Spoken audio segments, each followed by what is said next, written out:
trop froid là? Non, ça va, c'est tout juste, mais ça va. Ça va. Donc ici, c'est l'Escaut. Ici, c'est l'Escaut.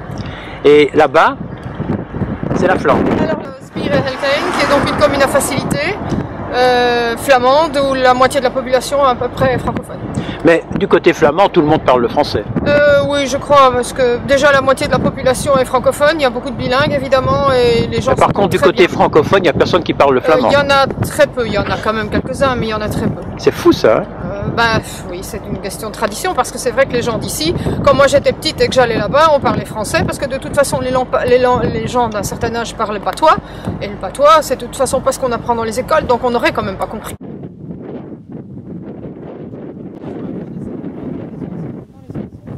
Bon, on va cesser la torture de te mettre dans le froid, le vent. Oui, heureusement il pleut pas, mais... On n'a pas la pluie, c'est déjà ça. Voilà. Mais tu n'as pas trop froid? Non, c'est tout juste, ça va. Ouais, ah ben, je resterai pas 3 heures, mais tu c'est restes bon. encore une petite heure là, soit? Une petite heure, je fais un peu de course là.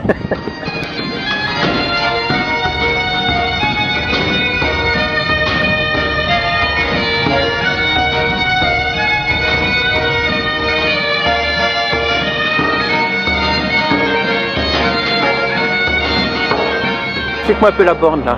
Alors la borne ici, c'est le musée de l'Ers, on a une, donc la France ici derrière, on a une aussi.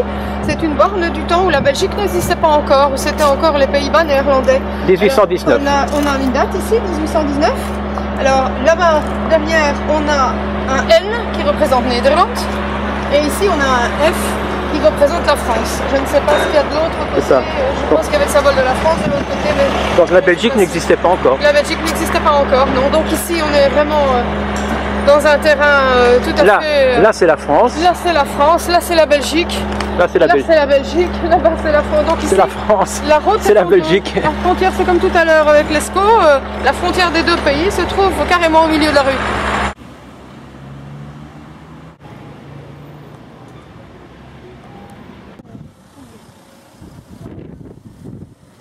Et là-bas, il y a encore l'ancienne barrière, mais qui ne sert plus à rien. Elle ne sert plus à rien, non. Les gens, je crois que ce sont les gens d'en face qui l'ont achetée pour veiller à ce qu'elle reste. Et c'est très rare. C'est très rare d'avoir encore une barrière et les panneaux douane qui sont encore d'époque. Dis-moi, ton prochain bouquin, il va parler de toute la fraude qui se passait par ici. C'est-à-dire que oui, j'ai en fait au départ, je pensais en écrire que quelques-unes. J'ai sorti un livre l'année dernière qui s'appelait À la frontière, où il y a essentiellement des histoires de fraude à la douane. Parce que qu'est-ce qu'on fraudait ici? Du tabac? Du tabac, du vin, de l'alcool, du café dans le temps aussi. C'était intéressant dans les deux sens ou C'était intéressant dans les deux sens, oui, parce que j'ai eu des confidences aussi bien de Français que de Belges, et c'est vrai que les produits n'étaient pas les mêmes, évidemment. Mais ici, il y a 15 ans, il y avait des gendarmes, il y avait des douaniers. Il y avait la barrière qui se baissait. Il y avait des fils de voitures. Et ton prochain bouquin, c'est Halte?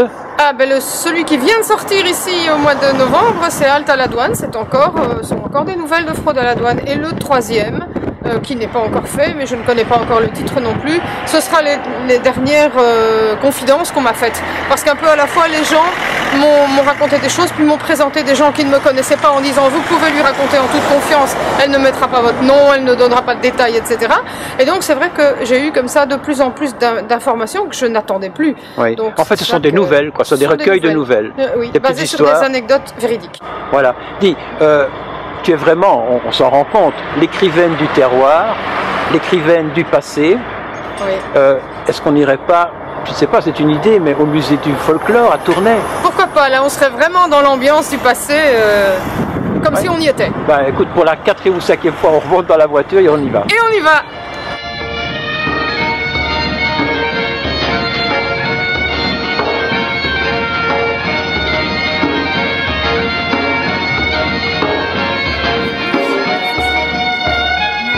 C'est ici, ici?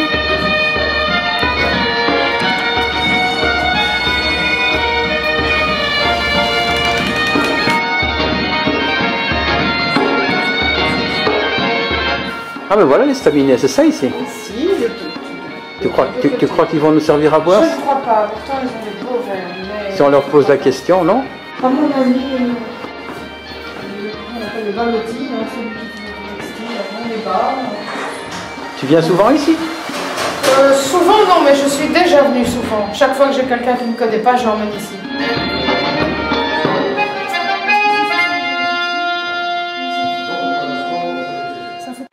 voilà, on est bien entouré ici. Hein. Ah oui, absolument. Je ne sais pas qui sont ces messieurs. Ici, je vois que c'est le serviteur du baron Stiénon Dupré qui était sénateur. Ah bon. Et bourgmestre de Tournai de 1908 à 1918. Voilà. En tout cas, Pas n'importe qui. Explique-nous où nous sommes, parce que bon... Nous sommes ici au musée Parle de un peu plus folklore. fort. Oui, pardon. Nous sommes donc ici au musée de folklore de Tournai. Qui est superbe, hein. Qui est superbe. Je crois que dès qu'on arrive dans la rue qui est étroite avec une merveilleuse vieille porte, on a déjà l'impression d'être retourné dans le passé. Oui, et puis quand on entre et qu'on se trouve devant, je veux dire, les murs, et puis on est vraiment on est certain là qu'on est retourné Moi, dans le je passé. suis toujours sidéré de voir qu'on tombe dans des endroits superbes et qu'il n'y a pratiquement personne. Non, c'est vrai que c'est un petit peu dommage, mais bon, je suppose qu'il y a des moments où il y en a plus, mais je Nous pense sommes à quoi, à 100 mètres de la Grand Place? Oui, absolument. Oh oui, pas plus. Si. Moi, je me suis dit qu'on devait te voir dans ce musée du folklore pour une raison très simple. Tu as écrit un bouquin qui s'appelle 5 pages. Et explique-nous, tiens par ici un peu plus, comme ça on se voit mieux, explique-nous un peu pourquoi tu as écrit ce bouquin et pourquoi ce titre. Alors, j'ai plusieurs choses à dire là-dessus. Donc, pourquoi j'ai écrit ce livre? C'est parce que, suite au livre de Patois d'Érine que papa et moi avions fait, nous l'avions donc illustré avec des anciens objets, et j'avais quelque part une envie, c'était de reparler de ces objets d'une autre façon, mais d'une manière plus littéraire. Alors, j'ai cherché beaucoup, puis je me suis dit, bah non, beaucoup de livres présentent les anciens objets en disant à quoi ils servaient, comment on les avait faits, etc. Et j'ai cherché longtemps, je voulais trouver quelque chose où on faisait raconter les objets, parler d'eux-mêmes. Et puis j'ai jeté beaucoup d'idées comme ça. Et puis un jour l'idée est venue bêtement. Je fais de la natation de temps en temps et j'étais en train de nager dans la piscine à Tournai. Et puis à un moment donné, j'ai eu l'illumination. Je vais faire parler un vieux à son petit-fils. Les conditions, il y a eu un flash dans l'eau, phosphorescent. Ah oui, je me vois encore. J'étais sur le dos, en brasse d'eau, à peu près à la moitié de la piscine. Et puis j'ai eu absolument pas, je ne fume pas. Donc pas de risque. Et j'ai eu cette idée. Je crois que c'était en train de se préparer depuis longtemps. L'idée, c'était quoi? Eh bien, c'était de faire raconter par un vieux tous ses souvenirs à un jeune, mais pour une raison tout à fait inhabituelle, en fait. Oui. Alors, la raison, c'est que finalement, le jeune, au départ, ça ne l'intéresse pas du tout. C'est comme beaucoup de jeunes maintenant, ils s'en contrefichent. Et le cours d'histoire, il n'aime pas. En fait, le jeune, c'est moi. Parce que moi, je n'aimais pas l'histoire du tout, voilà. Sauf quand on parlait des petites gens, sauf de la vie des gens. C'est un garçon dans ce cas-ci, il a 17 ans, oui, ça. Voilà, et donc je me suis dit, je vais un peu faire pareil, quoi. Le jeune, pour une raison qui est dévoilée au début du livre, il dit à son copain, enfin il fait comprendre à son copain que le cours d'histoire, il n'en a rien à cirer malgré qu'il ça le parle. Ça le parle, il a pourtant un excellent prof, mais ça passe pas. Et son prof l'entend. Et le prof l'entend, et lui dit, bon bah tu es intéressé par les anciennes gens. Ah oui, alors le gars qui dit, ah enfin je vais peut-être avoir ce que j'ai envie d'avoir, la vie des petites gens. Donc il essaie de motiver son prof, pensant que le prof va donner un cours là-dessus. Et le prof lui dit, eh bien le cours c'est toi qui vas le donner. Tu vas chercher toi-même les infos et tu vas les présenter à la classe. En fait, il le punit. Et c'est une punition. 5 pages. Alors pour la petite histoire, j'avais eu envie d'appeler ça la punition. C'est d'ailleurs sous ce titre-là que j'ai reçu une médaille d'argent à Arras, oui. Parce que je crois. Mais j'ai eu l'intelligence d'aller voir sur internet si le titre n'avait déjà pas été trouvé pour un autre bouquin.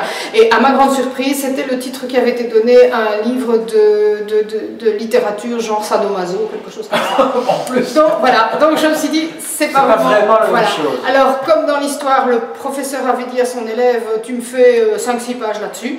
J'ai dit, je vais appeler ça 5 pages. Et en fait, il n'y a pas 5 pages, il y en a presque 400. Oui. Mais le titre, c'est à cause de ça. Et ce titre-là n'avait été choisi par personne. Donc voilà. Pour terminer, on arrive tout doucement à la fin de ce périple venteux. Venteux, mais pas pluvieux. Non, pas pluvieux, donc là on l'a échappé. On va quand même parler d'un livre un peu curieux. Moi je l'ai lu entièrement et il m'a beaucoup plu. Et une de tes amies, qui est Martine Delis-Snad, qui a d'ailleurs été l'auteur du mois, je crois qu'il y a 3 ou 4 mois dans cette émission, en disait beaucoup de bien. Elle trouve que ce qu'il y a peut-être de plus solide dans une vie, et tu l'exprimes très bien, ce sont les racines. Oui. Et nous avons tous des racines, et toi Bon. Et à propos de ce livre, qui est en fait un recueil d'histoires, mais versifié, donc en fait ce sont des alexandrins même, oui, hein. Oui. Tu mets d'un côté de la page l'histoire en patois picard ou dialectal, et à côté la traduction en français, mais également versifiée, ce qui est un peu... vous ouvrez le livre, à gauche, vous avez le ch'ti, parce qu'en fait c'est ça, hein, le Picard c'est du ch'ti, comme si vous étiez d'ailleurs dans le film de Danny Boone, et à droite, le français. C'est quand même un gros boulot que tu as dû faire là. Énorme. Et en fait, ça m'est venu parce que j'avais donc présenté cette œuvre à Arras, à un concours d'Arras, parce qu'ils ont une section patois. Ils l'appellent pas dialecte, ils l'appellent patois. Et j'ai eu le premier prix, j'ai eu la médaille d'or. Mais ça, franchement, je crois que le livre le mérite. Et c'est pas facile. Est-ce qu'on pourrait terminer en disant quelques phrases en patois? Ah, si tu me prends... C'est difficile? C'est parce que c'est hors contexte. Une phrase que j'aime beaucoup, que je dis souvent, c'est « Il n'y a nan veine de mon corps qui a abusé à ça ». Ça veut dire littéralement, il n'y a pas une veine de mon corps qui a pensé à ça. En clair, je n'ai jamais pensé à ça. Ah, oui, voilà. C'est une phrase que j'adore parce que... ou alors une autre qui peut un peu relier aussi à la décoration de chez moi, avec une grande horloge du temps passé. Elle caillait dans l'horloge. Ça veut dire le chat est dans l'horloge, en fait, ça veut dire que le mari et la femme se disputent. Josette, mais vraiment alors pour terminer, est-ce que tu ne crois pas que tu es en train de mettre sur papier des choses, des phrases, des mots qui vont disparaître? Qui sont déjà quasi disparus, il faut être honnête, il ne faut pas se voiler la face. On a essayé de... c'est vrai qu'il y a quelques personnes de bonne volonté qui essaient d'initier les jeunes à ça, mais ça n'a plus de... Entre guillemets, ça n'a plus beaucoup de sens pour les jeunes, puisque l'avenir, et je suis bien placée pour le savoir... C'est de l'anglais. C'est plutôt les langues internationales. Donc, je vais dire, entre guillemets, à quoi ça servirait? Quelqu'un m'a posé la question, pourquoi tu n'apprends pas le patois à tes enfants? J'ai dit, mais pourquoi? Non. À quoi ça va servir? Mais c'est vrai que peut-être qu'un jour, les gens iront retrouver ce genre de documents sonores ou écrits et diront, tiens, il y avait une culture, un peu comme on analyse l'ancien français maintenant. Donc tu es auteur et tu es aussi historicienne. Oui, mais comme j'ai dit tout à l'heure, l'histoire de la vie courante. Pas mais la petite histoire, n'est-ce pas la vraie histoire? C'est en tout cas l'histoire de la majorité.